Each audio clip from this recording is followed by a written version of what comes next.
Catus Maximus here. I initially was going to pass up on this wrench, although it was pretty cheap, a couple bucks when I saw it at the junk store.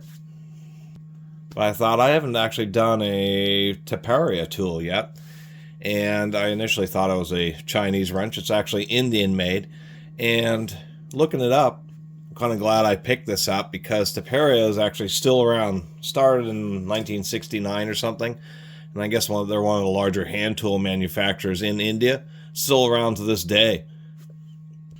They have a big website, and they make the whole suite of hand tools. Just all the socket sets, torque wrenches, all that kind of stuff.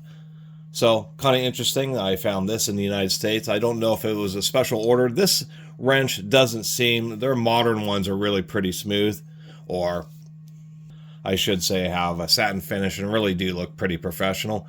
This one's definitely an older model, but who knows if this is from the 70s, 80s, or 90s, and probably came over here with some people who moved here, or maybe it was included with some type of equipment or something like that was ordered from India. Apparently they employ 1,200 people, so they're a significant tool company, and oddly enough, this is a early version of an Indian tool company's adjustable Crescent style wrench, found by some YouTuber in the United States half a world away from where it was manufactured.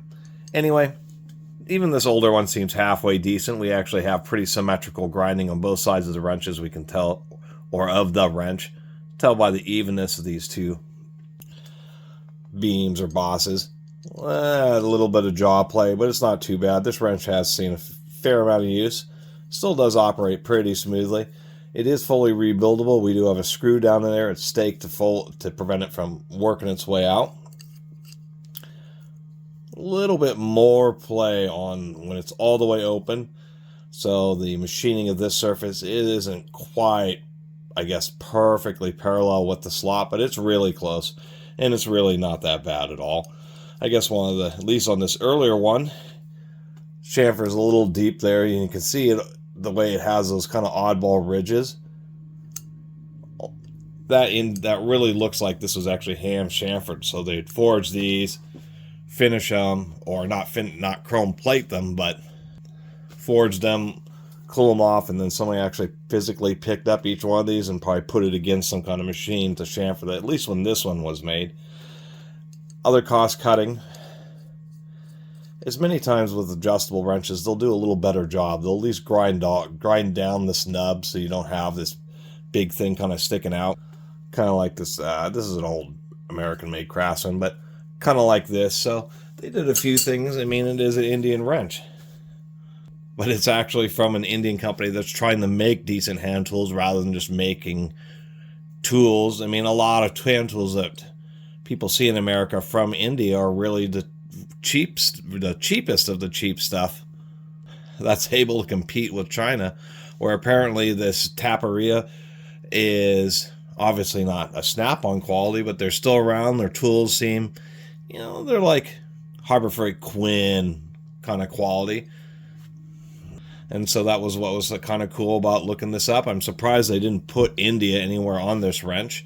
The beam's a little thin. I mean, it's a cheaper wrench, but it actually seems, reasonably decent. I'm sure it was a pretty low-cost wrench. Forgot to mention, the last thing here is this thumb wheel. It's pretty decent. It actually has pretty deep engagement, so I like that. But they appear to be straight-walled, not buttress threads.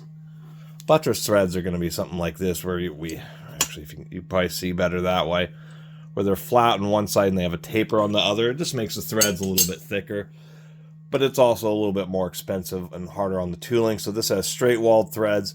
And if we also look, here's the wrench, it's shiny. Here's the thumb wheel and this Craftsman once again. It looks like this is a zinc-plated, not a chrome-plated thumb wheel. So lots of little nuances to save a buck here or there. A little bit less steel in the handle, a little bit cheaper thumb screw, not as good a finish work on the protrusion from the moving jaw, but still a reasonable wrench that probably gets the job done. And the first time I think I've ever run into a tool from this company. Anyway, thanks for watching.